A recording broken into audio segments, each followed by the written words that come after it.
Hi everybody, it's Robert Salter, the Owl Man, and today I'm making an indoor internal barn owl nesting box. So what I've got is a piece of softwood plywood, CE2. It only needs to just be a softwood plywood for inside, but if you're using anything that's outside it needs to be a marine plywood.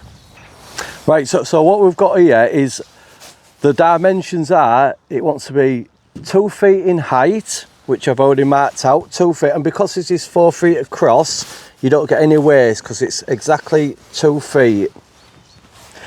The width of it is 18 inches or 460 millimeters.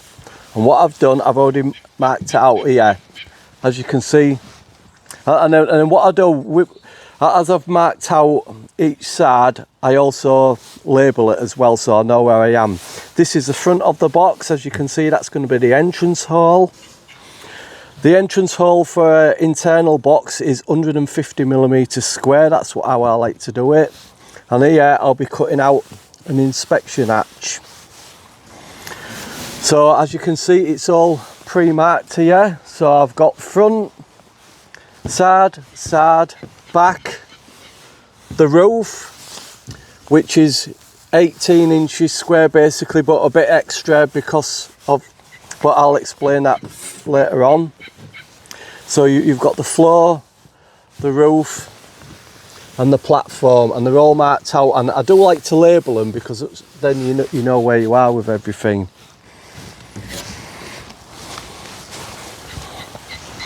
So I'll start the cutting.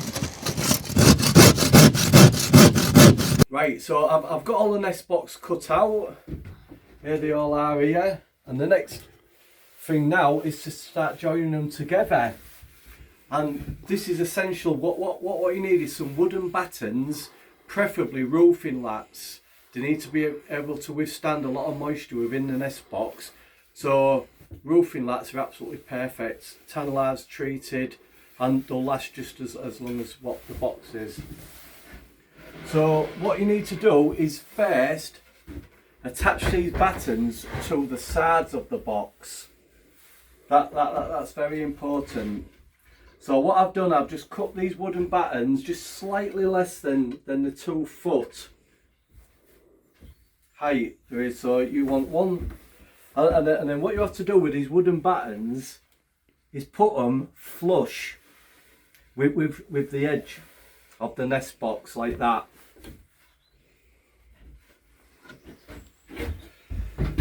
So you just turn them over like that. Make sure that they're all just that nice and flush. If this was an external box, I'd be gluing these now, but because it's internal, I know the box is going in a nice dry place. There's no need, but just double check that them battens are just sat nicely, nice and flush like that.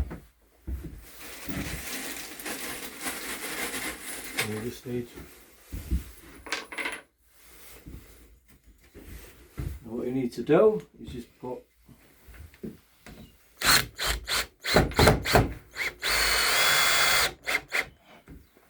that. I always secure top and bottom first, then you know that the batten won't move underneath.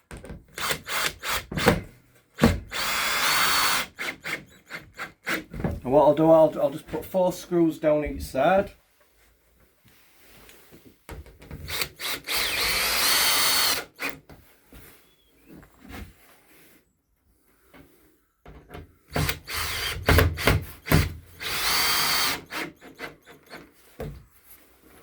So what you've got that is that batten which is nice and flush with the edge and it's not protruding out the top or the bottom of the box. And then you just repeat the same thing at this side, remembering that this is the side of the box. And there you go, that's one side done. So you just repeat exactly the same with the other side. So what you'll have is that there. So this is the side, and the front and the back, bottom and top will all attach to these battens. Because one thing I don't know if I mentioned earlier, but this is 9mm plywood. and there's absolutely no way that you can screw two pieces of 9mm plywood together and get a secure job. You might get away with it, but I guarantee that they'll start pulling apart. So these battens are absolutely essential to use. Don't try and take any shortcuts and think, I don't need any battens. You do. So I'll repeat this with the other side, and then we'll go from there. Right, I've got the two sides here, and now I'm attaching the back and the front. So this is the back, and as you can see, these are just stood up. And then what I also like to do is just put a square on like that, and just make sure you just near enough there, which that's nice and square. So this is the back of the box, side and the side. I'm using 32mm screws, so these are going to be, you know, sticking out into the nest box. What you do, you just 4 screws again.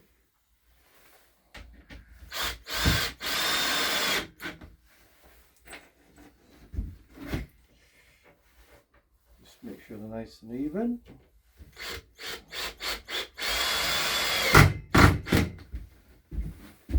So that's the back and the two sides. We'll flip it over, and now we attach the front. But what's different about the front is I only put a couple of screws in each side, because the front of the box is going to be coming off again, so that I can cut these out, and it just makes it easier if I can just take this front back off and just work with it to cut it, rather than trying to cut everything out where it's like this. It's starting to resemble a nest box. So what I'm going to do is I'm going to add some more wooden battens to fix the top and the bottom to the box. And then when the top and the bottom's on, I'll just take this front off. We'll cut out the entrance hole, the inspection hatch, and we'll be attaching a platform. So then we're really starting to get somewhere with it. Right, so this is the bottom of the box, and the reason why it's important to mark out which section you're dealing with, this is the front of the box. So this box is now upside down, and what I'm going to start doing is attaching these wooden battens here. So again, you want these battens just flush like that, so it's nice and flush.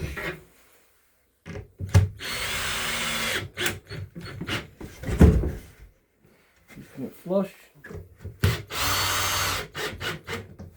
And then what I'll do, I'll repeat that all the way around, so what you'll have is just battens all the way around the bottom of the box. So then I can attach the bottom to it.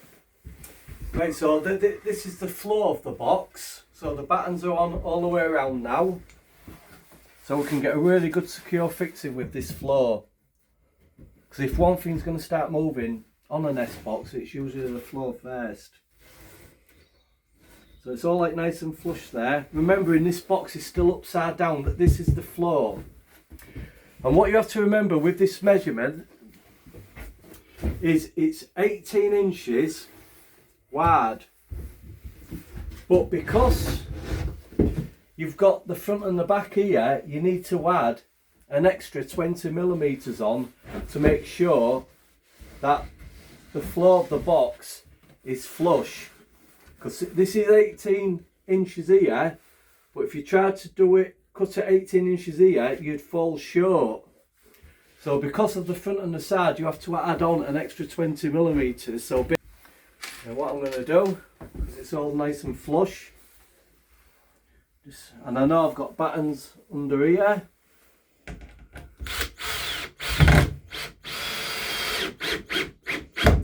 I'll just screw all the way around, put 3 screws in each side all the way around. Right, so that's the top and the bottom in place, and what I'm going to do now is I'm going to take this front off here, and I'm going to cut out the entrance hole and the inspection hatch.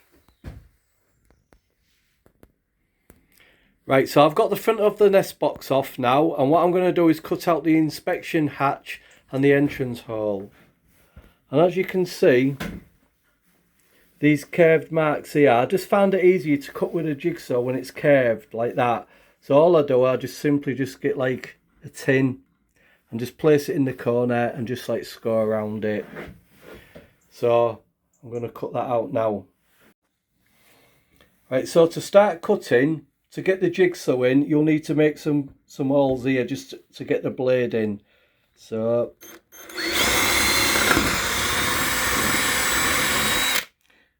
just do a couple of those holes.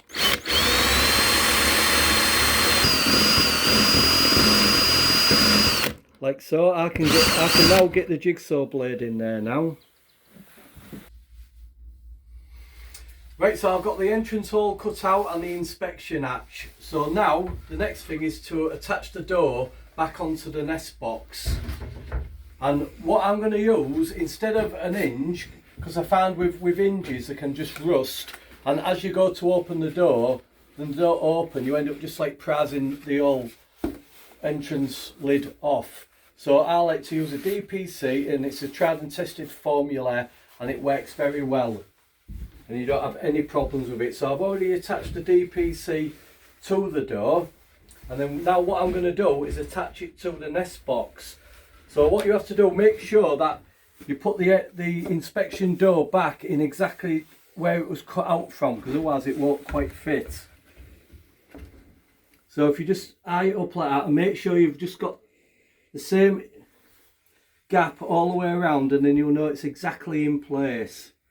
So what you do, then you get the other wooden hinge, what I call, like that. And if you leave a gap like that, so the door can just, so there's room for the door to open like that. As you can see, it just closes nicely back. So you just line it up.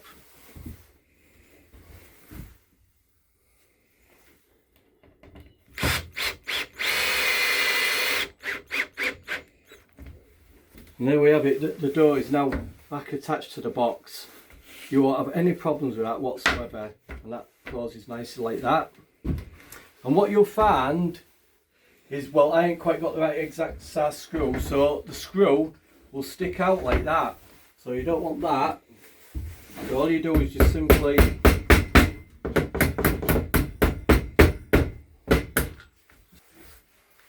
go. It's all nice, all opens nicely.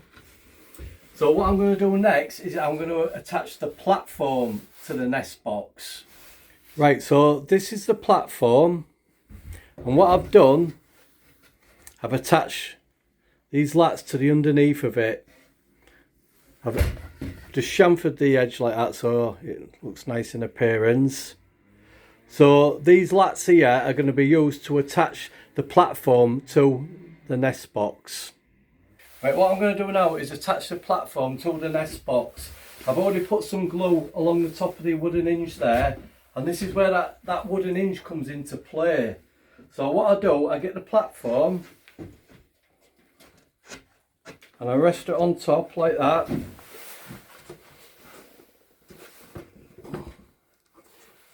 So that's it, it's sat nicely on top of that wooden hinge. Then what I simply do, I just screw it in from the back through that lat underneath the platform. So you can like pre-drill the holes. So this,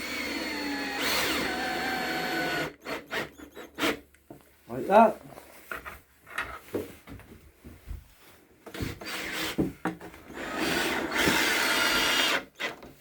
I put 2 screws in each lat, as well as the glue, so that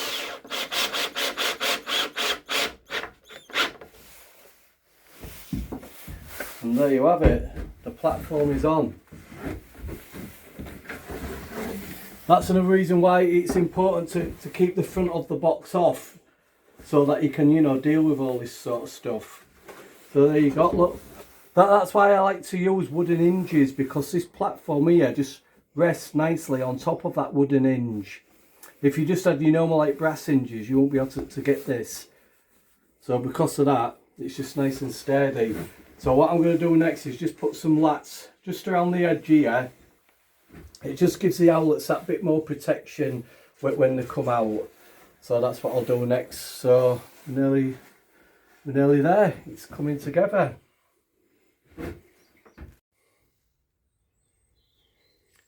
Right, so there you go. That's the barn owl box complete. Really pleased with that. So this wood here just on the edge of the platform, it just gives the owlet something to grip on. Just stops them just falling off so easy. With the door, I just like to use one of these plastic fixing blocks here. So if you just undo that like that, and I just use a screw, where you can get some like fancy wooden knob or whatever just to put on there. So yeah, all ready to go. Just fastens up like that. And in the bottom I've also put some drainage holes as well. There's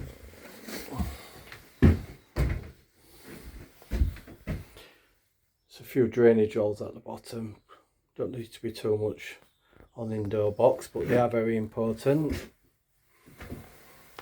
So yeah, pleased with that, and that's how to make an indoor barn owl box. Thanks for watching.